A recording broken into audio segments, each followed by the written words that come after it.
दोस्तों यहाँ पे एक भैया मिले हमारे, यहाँ पर आए हैं नमो घाट पे नए साल में।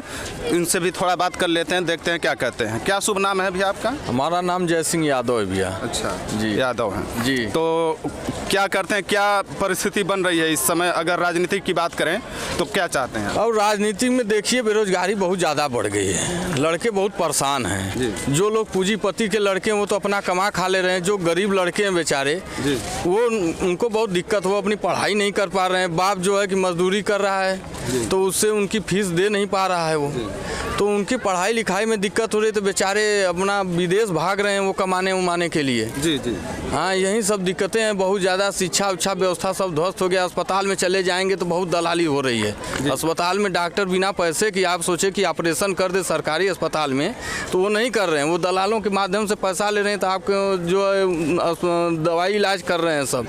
मतलब हर जगह बहुत दिक्कत है। आप तो जान ही रहे हैं, आप भी पिता होंगे, आप भी लड़के को पढ़ा रहे होंगे, तो फीस कितनी बढ़ गई है। सरकार को इस पे ध्यान देना चाहिए ना। कॉन्वेंट स्कूलों की फीस बहुत ज़्यादा हो जाएगी और इंग्लिश मीडियम पर लोग पढ़ाते हैं जानबूझ कर करके हमारा बच्चा को क्वालिटी जो है शिक्षा में अच्छी हो, लेकिन उसकी फीस ज़्यादा होने की वजह से लोग फीस नहीं भर पा रहे हैं। और प्रतिव्यक्ति में दिक्कत हो रहा है, अस्पतालों में सुविधा नहीं मिल पा रही, बेड नहीं खाली मिल पा रहा है। पीजीआई में चले जाएंगे तो आपको बेड नहीं मिलेगा, मर जा रहे हैं आदमी वहाँ पे जाते जाते। परेशानी बहुत ज़्यादा है, इन सबको थोड़ा ध्यान देना चाहिए। जी। तो यहाँ पे शिक्षा और स्वास्थ्य विभाग को लेकर इन्होंने एक बड़ा सवाल खड़ा किया है सरकार के सामने कि यहाँ पे बेड की व्यवस्था और कॉन्वेंट स्कूलों की फीस, इसके अलावा भैया कोई और समस्या? बेरोजगारी सबसे बड़ी समस्या है भैया। बेरोजगारी उम्र के कितने लड़के होंगे जिनका मतलब उम्र निकल गया होगा, वो भर्ती ही नहीं आई तो कहाँ से लड़के जाएंगे? बेरोजगार का शिकार होते जा रहे हैं सब। बताइए, आर्मी भर्ती है 3 साल के लिए कर दिए, कौन लड़का जाएगा 3 साल के लिए बॉर्डर पे लड़ने? आप ही बताइए। जब लड़ाई अग्निवीर योजना बताइए, 3 साल के लिए कौन अपना जिंदगी देगा भैया? अभी बताइए, जब लड़ाई लड़के फेंक के असला भाग जाएंगे घर। अग्निवीर योजना के तहत जो है आपको जानकारी दे दें कि यहाँ पे 4 साल के बाद इनको घर वापसी का प्रावधान किया गया है, जबकि जो समिति थी वो सुझाव दी थी कि वहाँ पे 75% लोगों का सिलेक्शन किया जाए, लेकिन सरकार की तरफ से और 25% लोगों को ही रखने का यहाँ पे नियम बनाया गया है।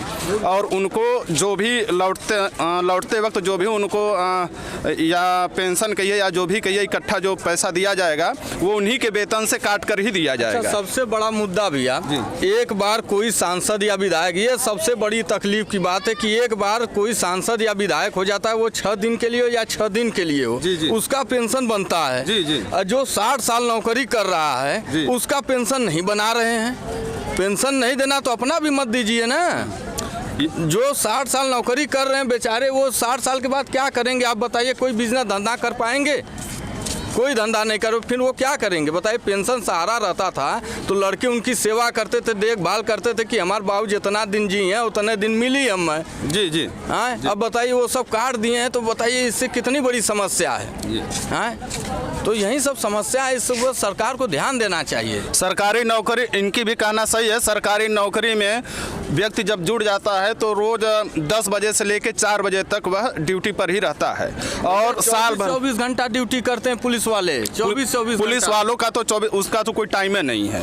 18 घंटा 20 घंटा जब भी लगा दें उनको करना ही पड़ता है। लोक व्यवस्था का मुद्दा है, लेकिन सबसे बड़ा सवाल यह है कि ओपीएस का मुद्दा जो इन्होंने उठाया है कि अगर सरकारी कर्मचारियों का ओपीएस या ओल्ड पेंशन स्कीम समाप्त किया जा रहा है तो राजनेताओं को पेंशन क्यों दिया जा रहा है? जी, यही समस्या, यही इनका सबसे बड़ा सवाल है और इस पर गंभीरता से विचार करने की बात है और सभी लोगों को गंभीरता से विचार करने की बात है इस पे।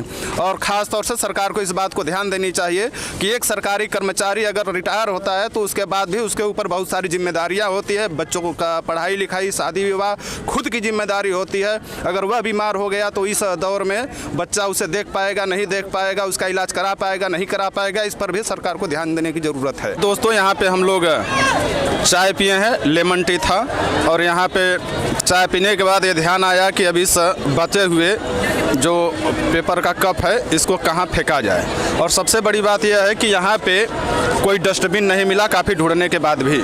तो यहाँ पर अगर इस तरह की चीज़ों की अनुमति है, अगर खाने पीने की चीज़ों की अनुमति है तो यहाँ पर डस्टबिन की भी सुविधा होनी चाहिए, या तो फिर इनको यहाँ पे बेचने की अनुमति ही नहीं होनी चाहिए। और बाथरूम वाली समस्या तो आप देखें ही हैं कि जहाँ इतनी ज़्यादा संख्या में भीड़ है, लाखों की संख्या में लोग आ रहे हैं, यदि वहाँ पर बाथरूम की सुविधा नहीं है तो इससे बड़ा दुर्भाग्य की बात क्या है। दोस्तों यहाँ पे आप देख सकते हैं कि साइबेरियन पक्षी नदी में है। ये हज़ारों किलोमीटर की दूरी से प्रवासी के तौर पे केवल ठंडी के मौसम में यहाँ आते हैं और नौका विहार करते हुए लोगों को भी आप देख सकते हैं। और वो लोग जाते भी हैं तो कुछ न कुछ पक्षियों को चारा भी डालते हैं, जिससे उन लोगों को भी एक सुखद अनुभव होता है। और यह पक्षियाँ इस ठंडी के दौर में इस मनोरम दृश्य को और भी सुंदर बना दे रही हैं।